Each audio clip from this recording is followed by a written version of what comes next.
Tulip সিদ্দিকীর বিরুদ্ধে আইনি বিচার যুক্তরাজ্যে হবে, সজীব ওয়াজেদ জয়ের বিরুদ্ধে আইনি বিচার যুক্তরাষ্ট্রে হবে। টিউলিপ সিদ্দিকী বাংলাদেশে এনে যদি আমরা বিচার না করতে পারি, যুক্তরাজ্যে আজকে যে মন্ত্রী আছে কালকে সে জেলের বাতাস খাবে।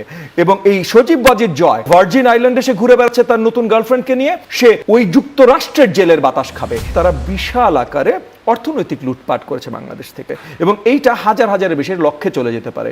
এবং এটা এতই বেশি যে আজকে, এবং এইটা নিয়েও কিন্তু আমরা বাংলাদেশের কোর্টে মামলা দায়ের করেছি, এবং বাংলাদেশের কোর্টে মামলা দায়ের করার পর আজকে মানে গত এক সপ্তাহ ধরে যুক্তরাজ্যের সরকার এটাতে হুলস্থুল হয়ে গেছে। কারণ আমরা যে মামলা দায়ের করেছি সেই মামলা নিয়ে আমরা যুক্তরাজ্যেও যে এভিডেন্স বা যে ইনফরমেশন পৌঁছে দিয়েছি, তাতে যুক্তরাষ্ট্রের কারেন্ট লেবার মিনিস্টারের মন্ত্রী টিউলিপ সিদ্দিকী, শেখ হাসিনার ভাগ্নি, সে সম্পৃক্ত, সরাসরিভাবে জড়িত, এটা মোটামুটি পরিষ্কার হয়।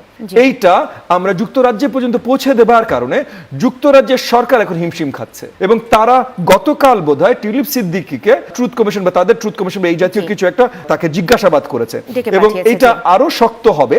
আমরা যারা বাংলাদেশের বিরুদ্ধে এই যে তিনটা বিশাল অপরাধ করেছে, গণহত্যা, ভোট চুরি এবং অর্থনৈতিক লুটপাট, তাদেরকে বিচারাধীন না আনা পর্যন্ত আমরা বিশ্রামে যাব না। সেটা এই দেশের মাটিতে হোক, বিদেশের মাটিতে হোক। টিউলিপ সিদ্দিকীর বিরুদ্ধে আইনি বিচার যুক্তরাজ্যে হবে, সজীব ওয়াজেদ জয়ের বিরুদ্ধে আইনি বিচার যুক্তরাষ্ট্রে হবে। টিউলিপ সিদ্দিকী বাংলাদেশে এনে যদি আমরা বিচার না করতে পারি, যুক্তরাজ্যে আজকে যে মন্ত্রী আছে কালকে সে জেলের বাতাস খাবে। এবং এই সজীব ওয়াজেদ জয় এখন পোস্ট দিয়ে বেড়াচ্ছে ভার্জিন আইল্যান্ডে সে ঘুরে বেড়াচ্ছে তার নতুন গার্লফ্রেন্ডকে নিয়ে, সে ওই যুক্তরাষ্ট্রের জেলের বাতাস খাবে। এইটা বাংলাদেশের জনগণের ন্যায্য অধিকার, এইটা আমরা বাস্তবায়ন করে ছাড়বো।